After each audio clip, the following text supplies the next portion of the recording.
So hello everyone and welcome back to Vita YouTube channel. So this is our first video on an excursion in mathematics and we are going to talk about triangles. So basically before going on to questions I am going to give you a brief introduction as to what are these triangles.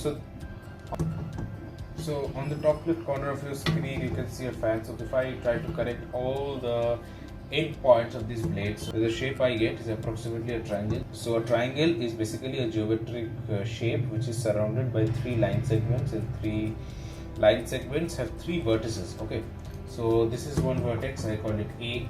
This is one vertex, that we call it B. This is one vertex, that we call it C. Okay, I think you cannot see this C over here, so that this vertex we call C. Okay, so A, B, C are the three vertices of this triangle.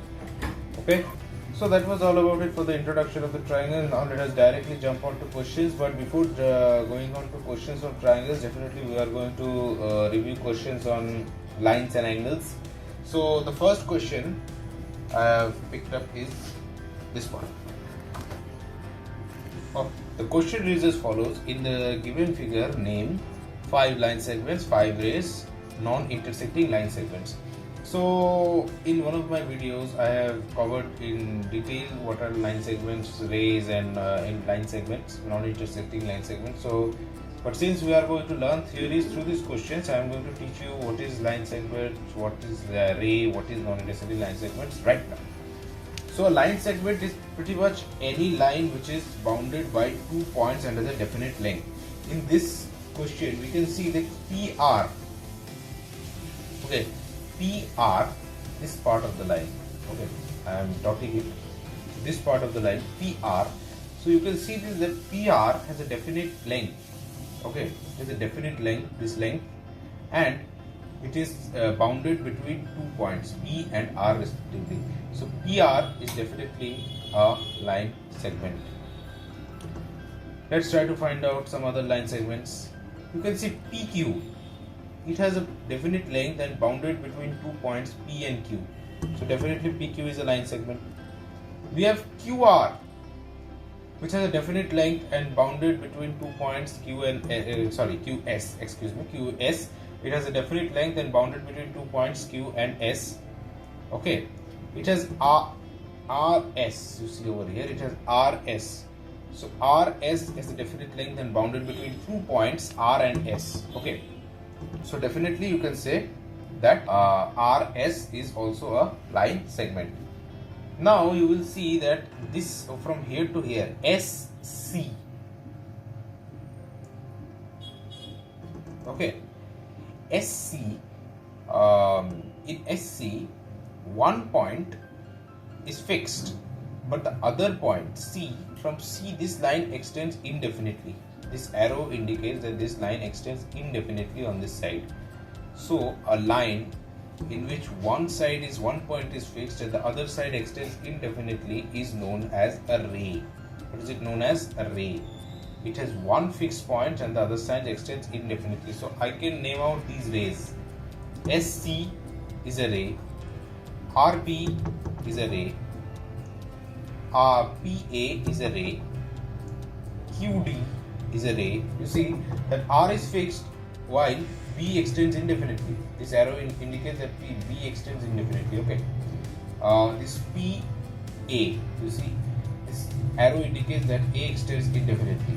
Okay, so PA is a ray. Then you have QD. Q is a fixed point and this indicates that this arrow extends indefinitely. So QD is also a ray. Okay, and then non-intersecting line segments.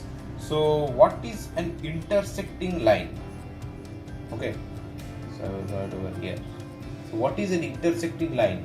And intersecting two lines are said to be intersecting when they touch each other at one point. You see that this line PR and RS, okay, PR and RS, they touch at point R. Okay, it means that PR and RS are intersecting line segments.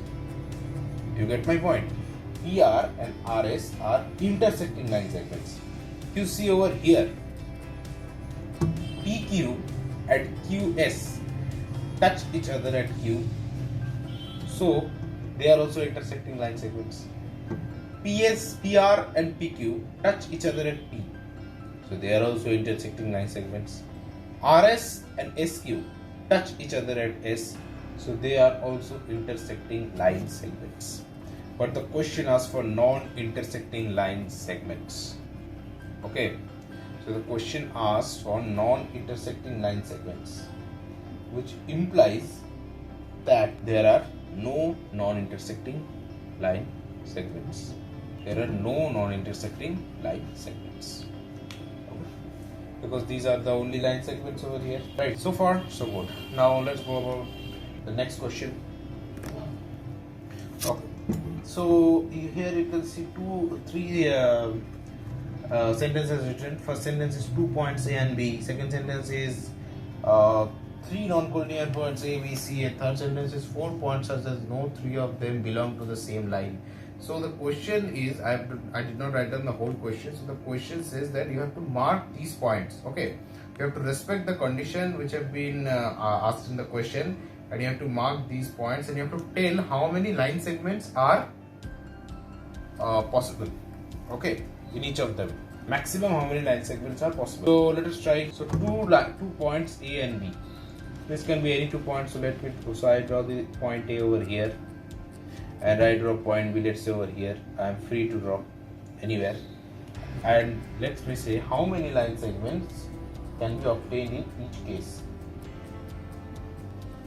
So only one line segment can be obtained, because I told you that a line segment must have 2 points. My line segment must have 2 endpoints, right? So I told you that a line segment must have 2 endpoints, and these endpoints can be A and B only in this case, because only 2 points are available. So these can be, this one line segment AB is the only possibility possible. Okay, no other possibility is possible. Okay, so only one. The answer is 1. 3 non-collinear points A, B, C. That's a PTS means points. Okay, points. I might write abbreviate points as point as PT and points as PTS. Okay, so don't get confused. So the points A, B, C. So now we see a new word, collinear. Okay, so what is collinearity? So when 3 points lie on the same straight line, then they are known as collinear. A, B, C. This is something which you might have studied in class 5 also, that 3 points which lie on the same line, they are known as collinear. 3 points which do not lie on the same line are known as non-collinear. Here you can see that B does not lie on the straight line. B does not lie on a straight line, whereas A and C do. So A and C are collinear, B is not. Okay, so now we have to write 3 non-collinear points A, B, C. So let's say I have this A, let's say I have this B, and let's say I have this C. Okay, so definitely they do not lie on the same straight line. So A, B, C. So how many line segments are possible? One line segment can be drawn like this. One line segment can be drawn like this. One line segment can be drawn like this. So point which I am emphasizing again and again is that a line segment must lie between 2 endpoints and have a fixed length. A, B is a fixed length because these 2 points A and B are fixed. Okay, A, B, C, these 3 points are fixed. So each of these has a fixed position. The 2 points have a fixed position, and therefore this length is fixed, and therefore this line is contained within these 2 points, and so this is a line segment. So this is one line segment, this is second line segment, this is the third line segment. So we have 3 line segments in total. The next question says 4 points as that no 3 of them belong to the same line. 4 points such that no 3 of them belong to the same line. Okay, so let's say I have this one.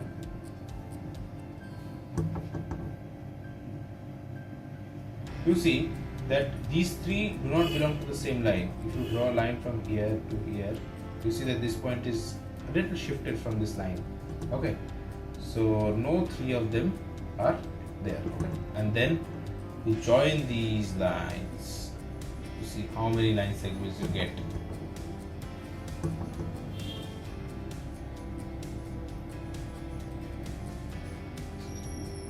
Join this line. So how many did you get? 1, you got 2, you got 3, you got 4. Okay, so 4 lines in line segments in total. Okay. So now we are going to solve some questions on angles. Okay. So now the question says that name angle 1, angle 2, angle 3, angle 4. So I hope that you can see this figure. So this figure is like this. So this is a line, straight line AB. This is yet another straight line CD, and they intersect at point O. I told you that if two lines touch each other, then they are known as intersecting lines. So this line, if this straight line AB touches this straight line CD at point O. Okay, so these two intersect each other, and there you can see that they have made 4 angles. This one, this one, this one, and this one. Okay, these are the angles which have been made by these lines. So they say that this is angle 1. They have given that this is angle 1, and they are asking you to name this based on these alphabets. Okay, B, O, D, A, C. They are asking you to name this angle. So angle 1 can be named as angle B, O, D. Okay. So angle 1 can be named as angle B, O, D. Why? Because this angle, you see this angle clearly. Okay. I have kind of made this bold. Okay, you can see this part. This part is between this line, this ray, OB and OD, right? Therefore, you can say that this angle is BOD. Here, point O is known as the vertex of the angle. Okay. Point O is known as the vertex of the angle. Please adjust a little bit because you might not be able to see the VE part. So point O is definitely known as the vertex of the angle. I am going to write it over here also.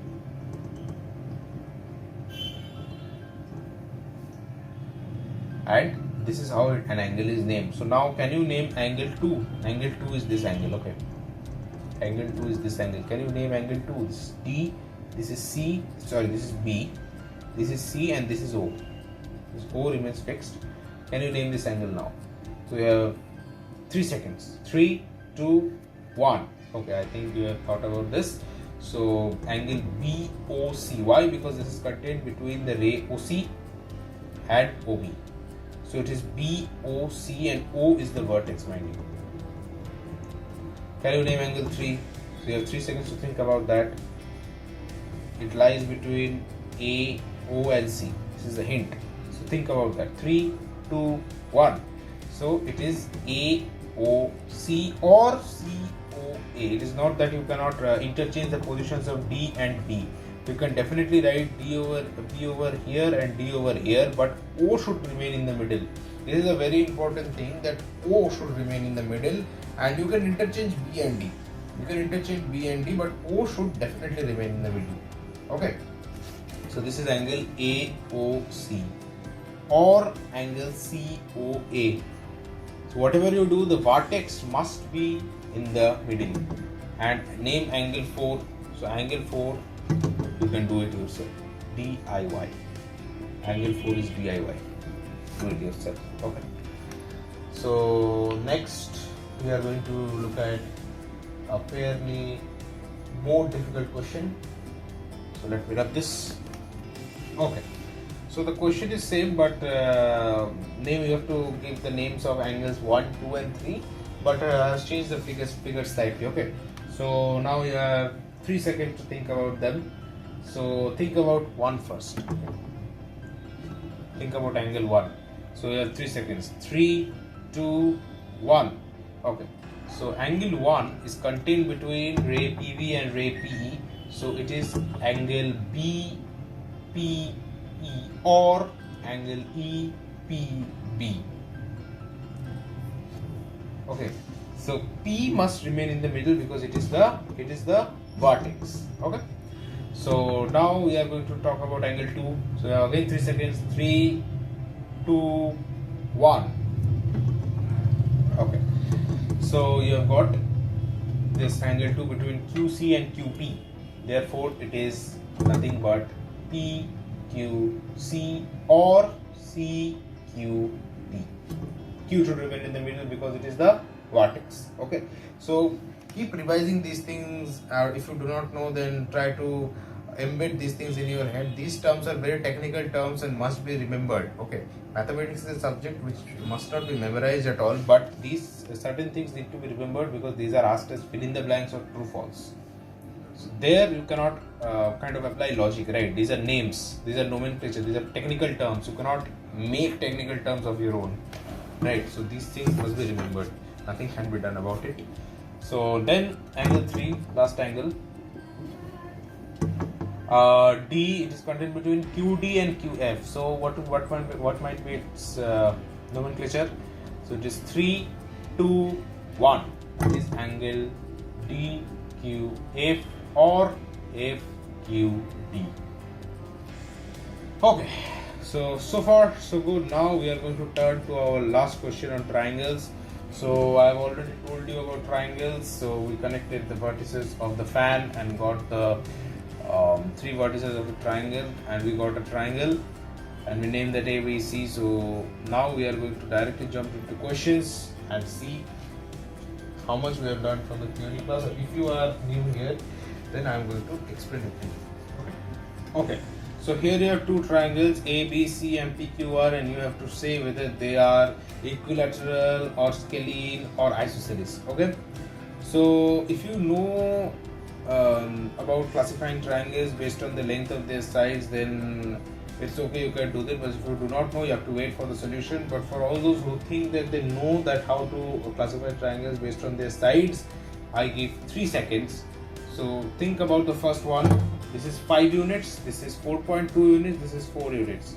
So you have 3, 2, 1. So your time's up. So let's see what you thought. This triangle would actually be a scalene triangle. Why? What is a scalene triangle? For those who are new, those who don't know, a scalene triangle is a triangle which has 3 unequal sides. 3 sides are unequal: 4, 5, 4.2. Okay, these 3 are unequal sides. These 3 are clearly unequal. Okay, so this is a scalene triangle. Now for the second one, this is 5.6, this is 5.6, this is 5. So if you think you know, then you have 3, 2, 1 second, and your time's up. So now let's think about this. So this is clearly an isosceles triangle. What is an isosceles triangle?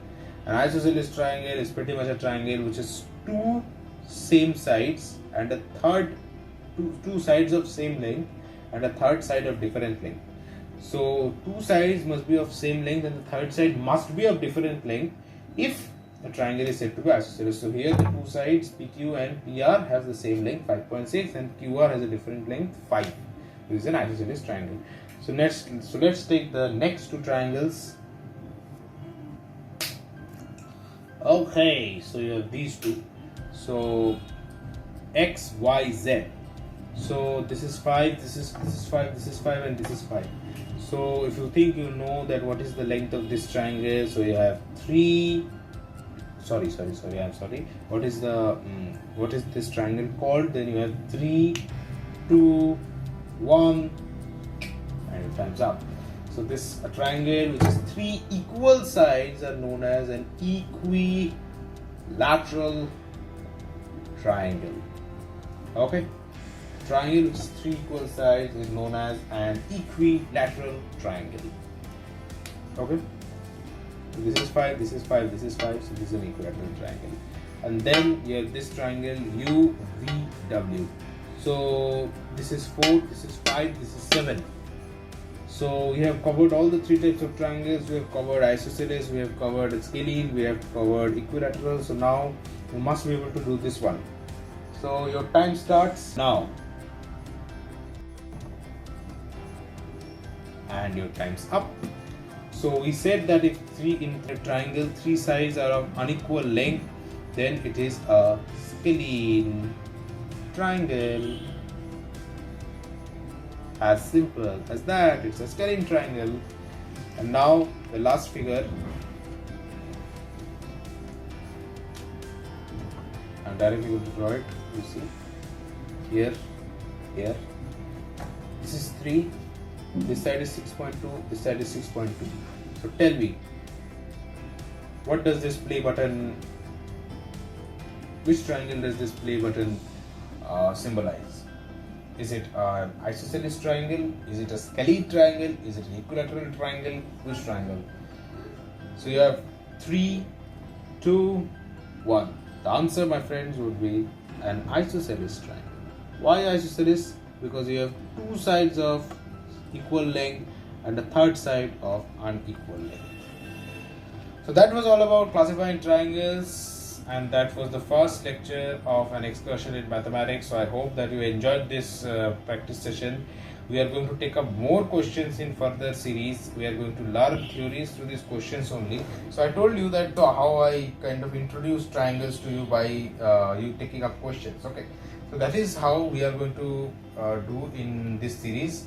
So I hope you will enjoy this series further also. But this series will be integrated, mind you. This series will definitely not be for only for class 6 or only for class 7. This is going to be an integrated series. We're going to have class 6, class 7, class 8, class 9. All topics from all these classes will be integrated and put in an excursion of mathematics lecture. So all the lectures of excursion in mathematics might not be useful for you at one go. Okay, so that you have to think which one is useful for you, which class are you in, that will depend on that. So thanks for watching. If you have any questions from your side, then you can definitely write in the comment section. Okay, or if you have any questions regarding the questions which have been taught in this video, then you can definitely also write that in comment section. If you have any suggestions as to how to improve this channel, this is a new channel, so it definitely needs your support to grow. So if you have any suggestions for the improvement of this channel, then please write it in the comment. And if you like this video, hit the thumbs up button and do subscribe. Thank you, and stay tuned for the next theory video. Peace.